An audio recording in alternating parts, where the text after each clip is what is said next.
今日喺呢個視頻入邊，我哋將會討論如果香港人唔回收會發生啲乜嘢事，微塑料嘅危害，以及我哋可以做啲乜嘢來令到香港成為一個更加健康嘅地方。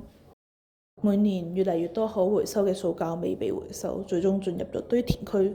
根據聯合國環境規劃署嘅數據，全球生產嘅塑膠廢物中，只有不到10% 被有效回收。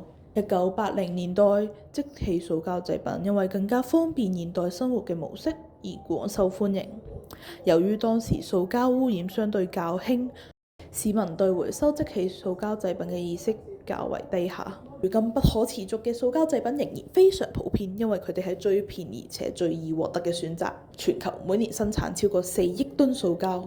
由於塑膠需要數百年甚至數千年才能分解，野生動物誤食微塑膠會導致消化道阻塞、內分泌失調甚至死亡。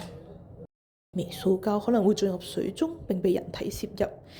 2002年，研究都喺肺部、母乳甚至胎盤中發現咗微塑膠嘅存在。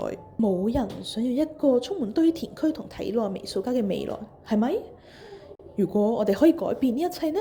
我哋將塑膠同其他垃圾分開。如果我哋使用環保袋代替即棄塑膠袋，如果我哋自備餐具，塑膠廢物將會減少。